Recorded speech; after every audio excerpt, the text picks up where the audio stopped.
नमस्कार मित्रों चलिए आज एक ऐसी शख्सियत के बारे में, उसके वंशजों के बारे में बात साझा करते हैं। कुछ घटनाएं, कुछ प्रकरण आपस में बांटते हैं जिनके बारे में अक्सर ज़्यादा नहीं कहा गया, अक्सर उनका उल्लेख ज़्यादा नहीं हुआ। गौतम बुद्ध का उल्लेख जिस तरह से विश्व भर में हुआ वो सर्वविदित है, वो आपको भी पता है। और मुझे तो बड़ी आश्चर्य की बात ये लगी थी कि एक बार जर्मनी की यात्रा के समय वहाँ एक कोरियाई छात्र ने एक विश्वविद्यालय में, जहाँ मेरा एक अपना संभाषण था, अपना लेक्चर था, उसमें एक कोरियाई छात्र ने कहा जी मुझे, आप अच्छे भारतीय हैं लेकिन मुझे भारतीयों से बड़ी हिकारत है, मैं उनको ज़्यादा सम्मान की दृष्टि से नहीं देखता।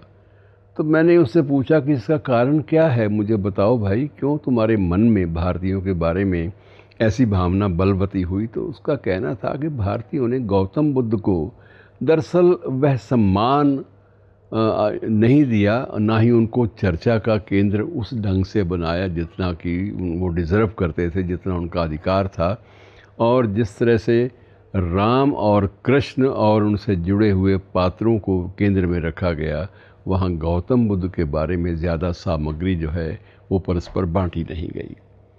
तो मैंने उसका विरोध भी किया, उसको बताया भी कि नहीं, ऐसी बात नहीं है। गौतम बुद्ध के बारे में, उनके वंशजों के बारे में बहुत सारी घटनाएं हैं जिनका जिक्र हम लोग आपस में अपने देश में बांट लेते हैं।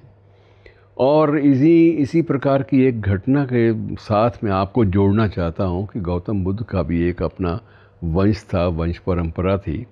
ये बात अलग है कि जब राजकुमार सिद्धार्थ से वह गौतम बुद्ध बन गए तो उसके बाद वंश परंपरा कहीं हाशिए पर सरक गई और उसकी तरफ ज़्यादा ध्यान नहीं गया। लेकिन ये भी एक तथ्य है, ये भी एक सच है कि बहुत सारे भारतीय हिंदी साहित्य में भी बहुत सारे महाकाव्य, बहुत सारे खंड काव्य यशोधरा को लेकर, यशोधरा अर्थात गौतम बुद्ध की राजकुमार सिद्धार्थ की, गौतम बुद्ध तो बाद की बात है, तो राजकुमार सिद्धार्थ की पत्नी के रूप में, अर्धांगिनी के रूप में, जीवन की संगिनी के रूप में यशोधरा का जिक्र आता है और उस पर बहुत सारे खंड काव्य, महाकाव्य भी लिखे गए। और इसी संदर्भ में जब जिक्र आता है यशोधरा का, तो स्वाभाविक रूप से राहुल का जिक्र भी आएगा।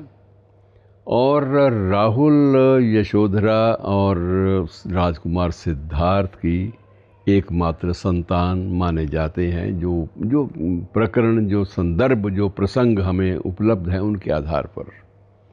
अब उसमें एक स्थान पर यह भी आता है कि जब सिद्धार्थ गौतम बुद्ध बनने के बाद एक बार फिर अपने गृह नगर में गए तो वहाँ उन्होंने सारे पुराने परिचितों से संपर्क साधा। वो उस महल में भी गए जो महल कभी उनके राजकुमार सिद्धार्थ के रूप में उनका आवास भी हुआ करता था, तो वहाँ भी उन्होंने भिक्षा की मांग की।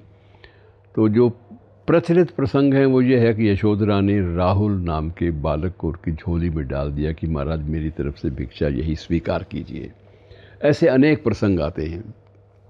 लेकिन इसी संदर्भ में दूसरा प्रसंग ये भी आता है कि राहुल भी अपने पिता राजकुमार सिद्धार्थ, उन्हीं के चरण चिन्हों पर चलता हुआ वो भी बाद में कालांतर में बौद्ध धर्म में दीक्षित हो गया था। और वो भी एक बौद्ध भिक्षु के रूप में एक स्थावर में रहने लगा था और एक स्थानक में उसने अपना आवास बना लिया था और उसने अपने प्रवचनों में भी इसका जिक्र किया। लेकिन इसमें एक संदर्भ ये भी है मित्रों कि गौतम बुद्ध के जो प्रारंभिक 10 शिष्य थे, जिसमें उनके चर्चित शिष्य आनंद का भी नाम आता है, उसमें राहुल को उस श्रेणी में, उन 10 शिष्यों में शामिल नहीं किया गौतम बुद्ध ने। ये भी एक तथ्य है। लेकिन गौतम बुद्ध के गौतम बुद्ध की उस संतति को, उस संतान को कालांतर में बौद्ध धर्म में दीक्षा लेने वाले सभी नए भिक्षुओं ने बड़ा सम्मान दिया और उनके प्रवचन भी सुने। और प्रसंग तो ये भी हैं कि जहाँ जहाँ गौतम बुद्ध ने प्रारंभिक दौर में जहाँ जहाँ अपने प्रवचन दिए, वहाँ उनके साथ प्रवचनों में एक मुख्य श्रोता के रूप में राहुल भी मौजूद रहे। तो ये परंपरा मित्रों लंबी चलती है, और ये बात कहने की उनके परिवार के बारे में उल्लेख नहीं मिलते, ऐसा कुछ नहीं है। बहुत सारे उल्लेख मिलते हैं, और उनके जो आनंद उनके मुख्य रूप से जो शिष्य परंपरा में थे, उनके बारे में बहुत सारी बातें मिलती हैं कि आनंद के प्रसंग जगह जगह गौतम बुद्ध के साथ जुड़े हुए हैं।